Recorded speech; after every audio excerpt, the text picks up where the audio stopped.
Hello student, इस video में हम जानेंगे हिमांक का अवनमन, जो अणुसंख्य गुणधर्म का तीसरा प्रकार है। तो इसको जानने से पहले हम जानेंगे कि हिमांक क्या होता है। तो हिमांक ध्यान से देखें तो ये हिमांक है, फ्रीजिंग पॉइंट है, यानी इस पॉइंट पे कोई भी लिक्विड फ्रीज हो जाएगा। मतलब सामान्य अर्थ इसका अगर आप देखें तो यहाँ इसका मतलब होता है ताप, इसका मतलब होता है जमना, या आप इसको बर्फ भी बोल सकते हैं। तो जिस ताप पे कोई द्रव पदार्थ जम जाए, क्योंकि जमने की बात हमेशा द्रव में होती है, तो यहाँ पे हम सामान्यतः द्रव की ही बात कर रहे हैं, द्रव का हिमांक। लेकिन यहाँ पे ताप मेनली मायने नहीं रखता, मेनली मायने रखता है वायुमंडल का दाब, यानी एटमॉस्फेरिक प्रेशर। इसलिए इसको जानना जरूरी है, क्योंकि जब पूरा घटना इसके चलते होता है, ये ताप भी इसी से कंट्रोल होता है, वायुमंडलीय दाब से। यानी हम बोलेंगे कि जिस ताप पर द्रव का दाब, द्रव का वाष्प दाब बोलेंगे, क्योंकि वायुमंडलीय दाब जब वाष्प दाब के बराबर होता है तभी कोई पदार्थ या तो उबलता है या जमता है। तो जो वायुमंडलीय दाब है उसके बराबर ये वाष्प दाब होगा, तब जाके ये पदार्थ जमना शुरू करेगा। जैसे द्रव का वाष्प दाब अगर इसके ठोस अवस्था के वाष्प दाब के बराबर हो जाए, ध्यान से समझिएगा, ये द्रव है, इसका वाष्प दाब यानी द्रव, ये हमने बर्तन में ले लिया द्रव, इसमें इसके कण वाष्प बना रहे हैं, तो ये द्रव रूप में है। या इसके वाष्प दाब मान के चलिए आप 5 एटीएम मान लेते हैं, 5 एटीएम नहीं 5 पास्कल मान लेते हैं। हाँ, और यहाँ पे ये ठोस बन गया, किसी जिस ताप पे मान लीजिए ये ठोस बन गया, तो ये उसी ताप पर ठोस बनेगा जब ठोस का भी वाष्प दाब, जो इसका ठोस बना है, इसका वाष्प दाब भी कितना हो, 5 पास्कल। मतलब द्रव अवस्था ठोस अवस्था दोनों में जब वाष्प दाब बराबर हो जाएंगे तब ये पदार्थ एक ताप पर जम जाएगा। यहाँ पे तो हम लोग लिखेंगे वह ताप जिस पर द्रव अवस्था का वाष्प दाब उसकी ठोस अवस्था के वाष्प दाब के बराबर होता है, हिमांक कहलाता है। एक और पॉइंट कि किसी पदार्थ के हिमांक पर ठोस अवस्था और द्रव अवस्था, यानी जब वो वस्तु अपने हिमांक पर आएगा, यानी जिस ताप पर जमने लगेगा, तो ठोस अवस्था और द्रव अवस्था की गति साम्य में रहती है। मतलब जितने ठोस अवस्था भी बनते रहता है और द्रव अवस्था भी बनते रहता है। यानी वो बर्फ जैसे देखते होंगे, बर्फ से पानी भी निकलता रहता है, वो बर्फ अवस्था में भी रहता है, यानी दोनों का गति साम्य रहती है। तो ठोस अवस्था भी बनते रहता है, पानी भी निकलता रहता है। जैसे तापमान पे तो ठोस होते जाता है, लेकिन बाहर के एनर्जी से वो द्रव भी होते रहता है। या सिंपल सा आप कह सकते हैं कि जिस ताप पे कोई पदार्थ जमने लगता है उसे हिमांक कहते हैं। तो ये हिमांक हो गया। अब हम लोग जानेंगे हिमांक का अवनमन, तो उसको समझते हैं हम लोग। तो अब हम लोग देखेंगे कि हिमांक का अवनमन क्या होता है। हिमांक का अवनमन, तो हिमांक समझ गए, अवनमन मतलब कमी होता है, हिमांक में कमी हो जाएगी, यानी जो द्रव या ठोस जिस ताप पे जम रहे थे द्रव, उस ताप से आप कम ताप पर जमेंगे, जितना पे जम रहे थे उससे कम। क्यों ऐसा होता है? जैसे हम मान लीजिए इसमें जो द्रव लिए थे शुद्ध द्रव, तो ये जो वाष्प बना रहा था उस समय, तो बहुत ज़्यादा वाष्प बना रहा था, और उस समय जब ज़्यादा वाष्प बना रहा था तो इसका दाब ज़्यादा था। अब इसको ठंडा करने के लिए, इसको जमाने के लिए ज़्यादा ताप देना पड़ रहा था। तो उस समय जो ताप दिए वो TF0 माना जाएगा, क्योंकि ये शुद्ध अवस्था में ताप दिया जा रहा है। F मतलब फ्रीजिंग पॉइंट, और ये शुद्ध अवस्था में। लेकिन अब इसमें जब कुछ अवाष्पशील विलेय डाल देंगे, अवाष्पशील विलेय, सारी घटना अवाष्पशील विलेय पर ही है, तो जैसे ही अवाष्पशील विलेय डाल देंगे तो ये इसकी सतह घेर लेगा। अगर मान लीजिए इसमें A है और B कोई अवाष्पशील डाल दिए, इसका सारा सतह उसने घेर लिया, तो अब इस कारण से A के वाष्प कम बनेंगे, ज़्यादा नहीं बन पाएंगे। तो अब क्या होगा, वाष्प दाब कम हो गया, इसलिए अब ज़्यादा वाष्प है नहीं, तो कम ताप पर ही ये जम जाएगा, ज़्यादा ताप देने की जरूरत नहीं है। यानी पहले से तापमान जो अब आएगा, इस विलयन का तापमान TF, वो इससे कम होगा, मतलब लेस देन, इन दोनों के बीच में लेस देन की होगी बात, यानी अब जो ताप होगा पहले से कम ही हो जाएगा, यानी कम ही ताप पे ये जम जाएंगे। तो इस बात को हम लोग लिखते हैं। पहले मैं यहाँ पे ग्राफ बना देता हूँ आपको समझने के लिए। तो मान लीजिए यहाँ पे हमने वाई एक्सेस लिया। अब समझिए यहाँ पे ये जो ग्राफ होगा वाष्प दाब का होगा, इधर वाष्प दाब रहेगा और इधर रहेगा हमारा तापमान, क्योंकि टेम्परेचर से ही लेना देना, जैसे जैसे ताप बढ़ा रहा है वैसे वैसे वाष्प दाब में क्या हो रहा है परिवर्तन। वाष्प दाब में परिवर्तन के चलते ही यहाँ पे अवनमन या उन्नयन होता है। केल्विन में तापमान हम लोग लेंगे। अब देखिए द्रव का जो वाष्प दाब, जैसे जैसे ताप बढ़ाते हैं वैसे वैसे वाष्प दाब बढ़ते जाता है, जैसे जैसे ताप बढ़ाते हैं वैसे वैसे वाष्प दाब बढ़ते जाता है। जैसे पानी है, गर्म करते हैं तो बहुत ज़्यादा भाप बनाने लगता है, यानी जैसे जैसे ताप बढ़ाएंगे वैसे वैसे दाब वाष्प ज़्यादा बनेंगे और दाब भी उनका बढ़ता चला जाएगा। लेकिन जैसे ही उसमें अवाष्पशील विलेय डाल देंगे तो तापमान पहले से कम हो जाएगा। हिमांक, तापमान नहीं हिमांक पहले से कम हो गया, यानी अब ये ग्राफ कुछ इस तरह नीचे से होकर जाएगा। ठीक, तो यहाँ पे जो ये वाला जो ग्राफ है वो द्रव विलायक के लिए है। द्रव विलायक का जो ग्राफ है उसके लिए है। ये वाला जो ग्राफ है वो विलयन के लिए है। और एक ठोस के लिए भी होता है कि अगर ठोस विलायक लेते हैं तो उसका ग्राफ थोड़ा कुछ इस तरह जाता है, इस तरह। द्रव के लिए इधर जाता है, ठोस के लिए इधर जाता है। तो यहाँ पे हम लिख देंगे ठोस विलायक। अब देखिए इस पॉइंट पे जो द्रव का हिमांक था, इस पॉइंट पे आके ये जम गया। यहाँ से मतलब मान लीजिए उल्टा चलेंगे, यहाँ से ठंडा करते हैं ठंडा करते हैं ठंडा करते हैं, यहाँ पे जम गया, शुद्ध द्रव रहेगा तो यहाँ पे आके T0F पर जम गया। लेकिन अवाष्पशील विलेय डाल दिए तो और कम हो गया, यानी और कम ताप पे अब ये जमेगा, यानी TF। तो कितना कमी आया इन दोनों के बीच में, जो डेल्टा परिवर्तन है, डेल्टा TF, यानी TF मतलब फ्रीजिंग पॉइंट में हिमांक में डेल्टा कितना आया, परिवर्तन कितना हुआ, इसी को कहा जाता है अवनमन। इस बात को मैं यहाँ पे लिख देता हूँ। तो यहाँ पे हम लोग लिखेंगे किसी विलायक में कोई अवाष्पशील विलेय मिलाते हैं तो विलयन का वाष्प दाब कम हो जाता है, जिससे हिमांक कम हो जाता है। और वाष्प दाब कम होता है इसलिए हिमांक भी कम हो जाता है।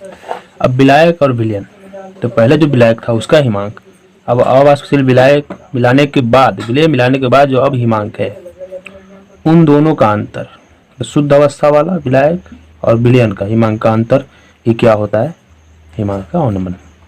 तो अवनमन कैसे, ऐसे तो आप बोल सकते थे कि हिमांक कम हो जाता है और हुई कमी को ही हिमांक का अवनमन कहते हैं। लेकिन अवनमन कैसे निकालेंगे, यानी डेल्टा TF कैसे निकालेंगे। तो शुद्ध अवस्था में जब द्रव का जो हिमांक था T0F और विलयन का जो हिमांक हुआ TF, उससे हम लोग निकाल पाएंगे। तो यहाँ से हमने निकाल लिया है।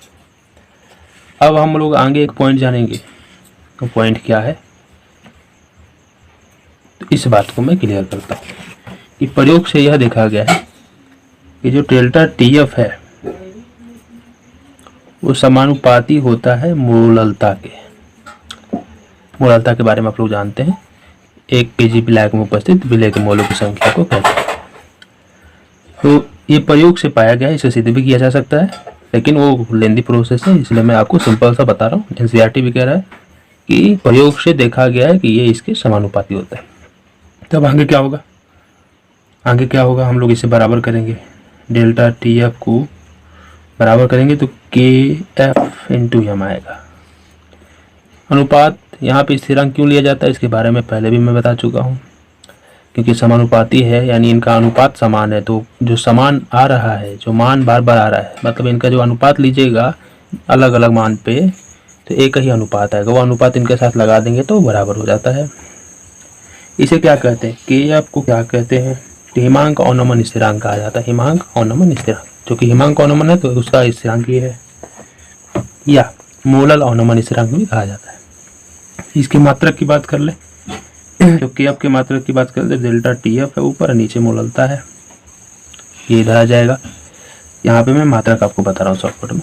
तो तापमान का तो केल्विन होता है, मोलालता का होता है मोल प्रति केजी, ऊपर जाएगा तो हो जाएगा केल्विन केजी, और ये मोल इनवर्स, इसका मात्रक हो जाएगा केल्विन केजी मोल इनवर्स। तो वहाँ पे लीटर था, मोलर नहीं, हाँ यहाँ ठीक है। तो मात्रक इधर भी हिमांक क्वथनांक उन्नयन के लिए भी वही है, यहाँ पे भी वही है। अब तो इस बात को मैं सारा यहाँ पे लिख देता हूँ। यहाँ पे मैंने सारी बातें लिख दी जो जो मैंने अभी आपको बताया। यहाँ पे एक विशेष बात ध्यान देने योग्य है कि KF विलायक की प्रकृति पर निर्भर करता है, मतलब जैसा जैसा विलायक होगा वैसा वैसा KF का मान आएगा, यानी अलग अलग विलायक के लिए अलग अलग KF होगा। इकाई की बात की तो इकाई भी मैंने यहाँ पे लिख दिया। अब हम लोग इस सूत्र से कैसे अवाष्पशील विलय का अणु भार निकाल सकते हैं उसको देखेंगे। तो अवाष्पशील विलय के अणु भार की गणना करना हम लोग देखेंगे। यहाँ पे हम लोग देखेंगे कि हिमांक अनुमान द्वारा कैसे किसी अवाष्पशील विलय का आणविक द्रव्यमान या मोलर द्रव्यमान या अणु भार निकाला जाता है। अवाष्पशील विलय जिसको डाला गया है शुद्ध विलायक में, तो हम लोग जानते हैं डेल्टा TF समानुपाती नहीं, बराबर लिखेंगे KF इंटू M। तो चूंकि अब हम लोग जानते हैं कि M बराबर होता क्या है, तो विलय का द्रव्यमान बटा में उसका मोलर द्रव्यमान इंटू विलायक का द्रव्यमान।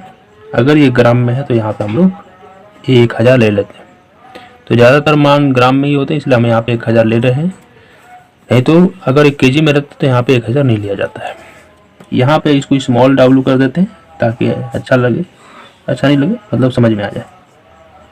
ये जो है विलय का है, नहीं तो आप यहाँ पे लिख भी सकते हैं विलय, यहाँ पे आप विलय भी लिख सकते हैं, यहाँ पे आप विलायक भी लिख सकते हैं, तो जैसे अच्छा लगे। तो इस मान को हम यहाँ पे रखेंगे।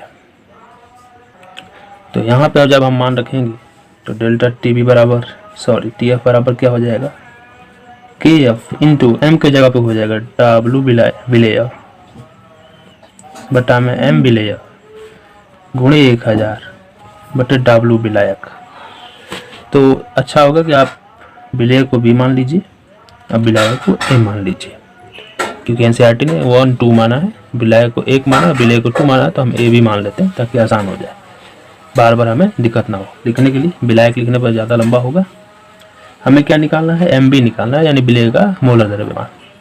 तो आप इस फॉर्मूले को भी लगा सकते हैं, या इसको आप लाना चाहते हैं तो यहाँ पे हो जाएगा MB बराबर, इसको इधर भेज दीजिए, KF इंटू WB गुणा करके लिखेंगे इंटू 1000 बटे क्या हो जाएगा डेल्टा TF गुणे WA। तो यहाँ से भी आप विलय का अणु भार निकाल सकते हैं। अब हम लोग आंकिक उदाहरण न्यूमेरिकल्स देखेंगे। तो हम लोग पहला एग्जांपल देखेंगे कि 45 ग्राम एथिलीन ग्लाइकोल है, इसका सूत्र होता है C2H6O2 को 600 ग्राम जल में मिलाया गया है। तो विलयन का क्या निकालना है, हिमांक अनुमान और हिमांक की गणना करना है। KF का मान आपको दे दिया है 1.86 केल्विन kg पर मोल। हम इसको हल करेंगे, हम क्या लिखेंगे, यहाँ पे जो जो दिया है उसे लिख देते हैं। यहाँ पे 45 ग्राम है, 600 ग्राम है, तो अधिक मात्रा में जल है, तो विलायक हो जाएगा WA बराबर हो गया। हमें यहाँ पे हम एक विलायक को मानते हैं, तो हम यहाँ पे लिख देंगे 600 ग्राम, और WB यानी विलय का मान कितना दिया है 45 ग्राम। चूंकि हिमांक अनुमान डेल्टा TF में मोलर द्रव्यमान भी चाहिए होता है, तो हम निकाल लेते हैं इसको। कैसे निकालेंगे, यहाँ से निकालेंगे। कार्बन का 12 होता है इंटू 2, 2 बार आया है ये। हाइड्रोजन का 1 होता है इंटू 6, ऑक्सीजन का 16 होता है इंटू 2। इसको हल करेंगे तो 12 दूना 24, 1 30 और ये 16 दूना 32 यानी 62 ग्राम पर मोल हम इसको लिख देंगे। ठीक है। अब हमें क्या दिया है, डेल्टा TF निकालना है हमें। विलयन का हिमांक ये निकालना पहला डेल्टा TF, और हमें क्या दिया है KF दिया है, उसको भी लिख लेते हैं हम लोग।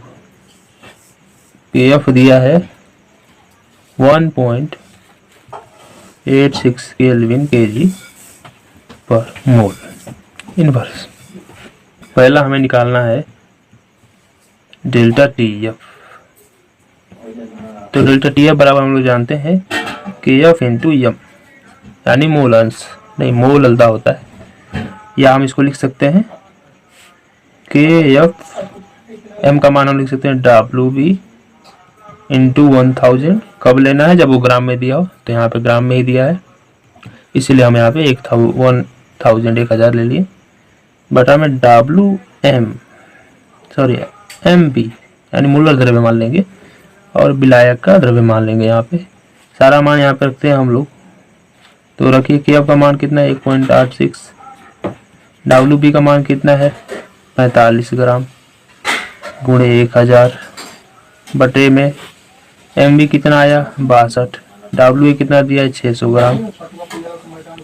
तो हम लोग इसको हल करते हैं आगे, इसको कटाएंगे तो आएगा 0.73, यानी 6 7 42 लगभग देख सकते हैं, 6 से 42 बार में 7 बार में जाएगा। फिर इसको कटाइए, गया, कहानी ख़त्म। फिर 6 से इसमें इसे से भाग दीजिए तो आएगा ये 0.1, 6 कम 6 दूना 12, 1 2 आएगा और बाकी नहीं लेते हैं। फिर 10 से इसमें गुणा कीजिए तो ये कितना हो जाएगा 10 से गुणा करने पे, यानी 1.86 इंटू 0.12 इंटू 10, इसको 10 में गुणा करेंगे तो हो जाएगा हमारा ये 1.2 का, इन दोनों का गुणा कीजिए, इन दोनों का गुणा करेंगे तो आपका आ जाएगा 2.2 के, यानी यहाँ पे गुणा करके देख सकते हैं तो 2.2 केल्विन आ गया, यानी हमारा हिमांक का अनुमान कितना अनुमान हुआ 2.2 केल्विन का अनुमान हुआ। केल्विन में ही मान आता है तो केल्विन में ही हमें लेना है, चाहे केल्विन हो या डिग्री हो, दोनों के लिए बराबर ही होता है ये अंतर। अब हमें दूसरा क्या निकालना है, हिमांक निकालना है, यानी ये हम लोग जानते हैं हिमांक किसका निकालना है, बिलियन का निकालना है, यानी टी एफ बराबर वाट, यहाँ पे टी एफ बराबर निकालना है। तो चूंकि हम लोग जानते हैं डेल्टा टी एफ बराबर कितना आ गया 2.2 केल्विन। फिर टी नोट एफ कितना होता है, यानी जो शुद्ध जल होता है किस ताप पे जम जाता है, तो पानी जो है 0 डिग्री पे जम जाता है, हम केल्विन में लेंगे 273.15 केल्विन पर जम जाता है, शुद्ध अवस्था ये मान है, या आप इसको 0 डिग्री भी लिख सकते हो, तो हम केल्विन वाला यहाँ पे यूज करेंगे। हम लोग जानते हैं डेल्टा, चूंकि डेल्टा टी एफ बराबर होता है T not F minus T F, हमें निकालना है टी एफ, हम मान रखेंगे तो टी एफ बराबर हो जाएगा डेल्टा टी एफ, और ये इधर आएगा ये इधर आएगा सॉरी, तो यहाँ पे टी इसको इधर लाएंगे तो ये प्लस हो जाएगा और इसको इधर भेजेंगे तो माइनस, तो यहाँ पे हो जाएगा टी नोट एफ, ये इधर आया माइनस, तो डेल्टा टी एफ मान रखेंगे हम लोग। टी नोट एफ का मान कितना आया 273.15 माइनस इसका मान कितना आया 2.2 केल्विन। हल कीजिए तो घटाएंगे हम पॉइंट केल्विन से, तो 5 तो उसी तरह उतर जाएगा, पॉइंट सामने से घटाया जाता है, 11 में से 2 जाएगा तो 1 में से 2 जाएगा तो कैसे जाएगा, आप घटाना जानते हैं, घटाइए, तो 11 में से 2 गया, यहाँ पे 9 बचेगा पॉइंट। अब क्या हुआ, ये 2 हो गया और ये हो गया 7, ये हो गया 2, 272.95 केल्विन यहाँ पे आंसर आएगा। 272 नहीं आएगा, यहाँ पे 2 भी घटाना है हमें, तो मैंने इसको नहीं घटाया, तो 3 से 2 घट गया तो ये टोटल 0 हो जाएगा मान। तो यहाँ पे मैंने केवल 0.2 घटाया, इस कारण से ऐसा लिख दिया, तो 270.95 केल्विन हमारा आंसर हो जाएगा। तो दोनों का यहाँ पे क्लियर हो गया। अब हम लोग दूसरा एग्जाम्पल भी देख लेते हैं। यहाँ पे हम दूसरा एग्जाम्पल देखेंगे, एक वैद्युत अपघट्य के 1.00 ग्राम मतलब 1 ग्राम तो 50 ग्राम बेंजीन में घोला गया है। तो इसको घोलने पर इसके हिमांक में इतना का कमी आया है 0.4 केल्विन का। पॉइंट के बाद 0 का कोई खास वैल्यू नहीं होता, ये केवल मान शुद्धता को दिखाता है, इसलिए इसका कोई मान नहीं होता, इनका भी कोई मान नहीं होगा, इसको आप 0.4 मानिए।